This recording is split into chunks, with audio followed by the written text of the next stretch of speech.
भक्त चिंतन श्री गुरुदेव दत्त श्री स्वामी समर्थ पुन्हा एकदा आलेली आहे नवीन व्हिडिओ सोबत।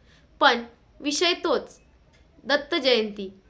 कारण आता आपला सप्ताह काळ चालू आहे आणि आपण सगळेजण खूप आनंदाने आणि उत्साहाने स्वामी सेवा करत आहोत। आज आपला सप्ताह काळामधला 5वा दिवस आहे आणि अवघे 2 दिवस शिल्लक उरलेले आहेत दत्त जयंतीला। तर दत्त जयंती ही प्रत्येक ठिकाणी वेगवेगळी साजरी केली जाते। केंद्रामध्ये 12:49 साजरी केली जाते, तसेच काही ठिकाणी ब्रह्ममुहूर्तावर साजरी केली जाते।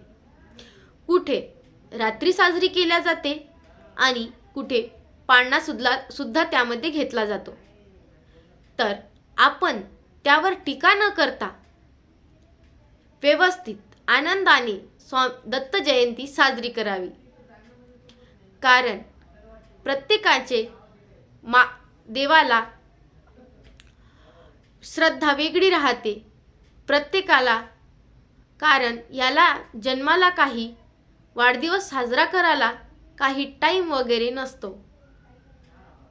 फक्त केंद्रामध्ये जर तुम्ही जर दत्त जयंती साजरी करत असाल तर मात्र 12:49 केंद्रामध्ये दत्त जयंती साजरी होते। आणि जर तुम्ही केंद्रामध्ये साजरी केली दत्त जयंती तर तुम्हाला असं नको वाटायला की आपण रात्री दत्त जयंती पुन्हा दुसरीकडे आहे तर आपण तिथे जायचं की नाही जायचं। तर नक्कीच तुम्ही तिथे जाऊ शकता। कारण दत्त महाराज हे एकच आहे। जन्म जरी वेगवेगळे होत असेल वेगवेगळ्या ठिकाणी, पण महाराज तर एकच आहे ना। की असं नको तुम्हाला वाटायला की दत्त महाराजाला इथे गेलो तिथे गेलो, असं काही नाही। तुम्ही कितीही वेळा त्या दिवशी दत्त जयंतीला जाऊ शकता। पण त्या दिवशी आपल्याला जी महत्त्वाची सेवा आहे ती 12:15 दरम्यानच करायची आहे।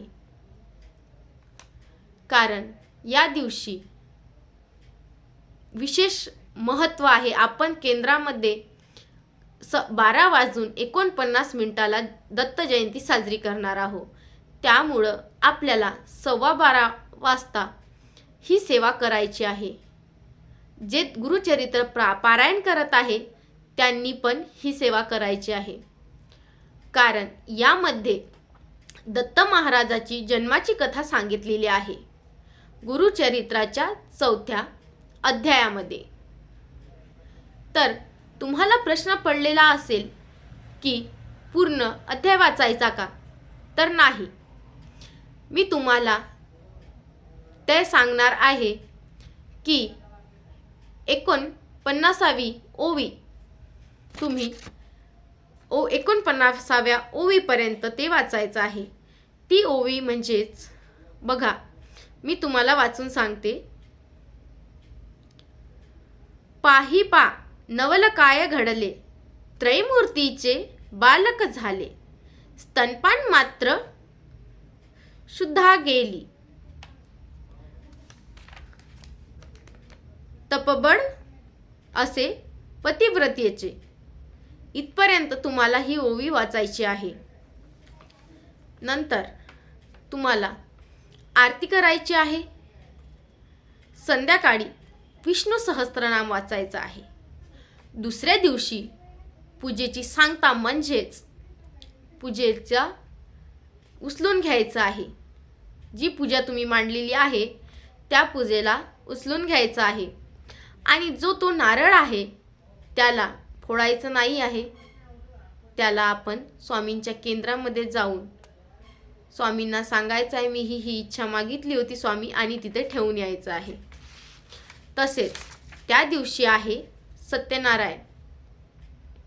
तर दर महिन्याचा आपण सत्यनारायण करतो, तर दत्त जयंतीला आपण हा सत्यनारायण करायचा का असा प्रश्न तुम्हाला पडलेला आहे। तर हो, नक्कीच तुम्ही हे सत्यनारायण करू शकता। आणि त्याच दिवशी आहे अन्नपूर्णा जयंती। तर अन्नपूर्णा जयंतीसुद्धा करायची आहे तुम्हाला. अन्नपूर्णा मातेवर कुंकुमार्चन आवर्जून करा आणि त्या दिवशी तसेच तुम्ही दत्तजन्मसुद्धा करा. आशा आहे मी तुमच्या प्रत्येक गोष्टीचे उत्तर दिलेले असेल. जर काही बाकी असेल तर तुम्ही नक्की कमेंट करून विचारू शकता. अवधूत चिंतन श्री गुरुदेव दत्त, श्री स्वामी समर्थ. धन्यवाद.